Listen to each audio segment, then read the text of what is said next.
করতে ইচ্ছে করছে না এইসব ভিডিও। এগুলো যত দেখবো না তত ওই চোখের মধ্যে ভাঙবে, ওই জন্য ইচ্ছে করতে চাচ্ছি আরও বেশি। সবসময় তো আমাদের সামনে তো থাকতো না, আমাদের বেশি লাগবে সত্যি কথা। এই ঘরে ঢুকেই তো সামনে বসে থাকতো না।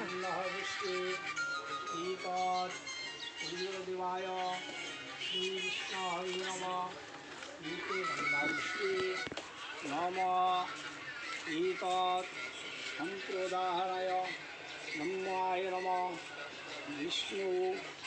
বিষ্ণুর নম পদ্ম আষাঢ় মাসে ভাস্করে কৃষ্ণে পক্ষে দশমাং তীর্থ কাশ্যপ গোত্রেশ্ব নিজেদের নাম শ্রী বিষ্ণুর প্রীতিকাম মাতৃশ্রাদ্ধ উপলক্ষ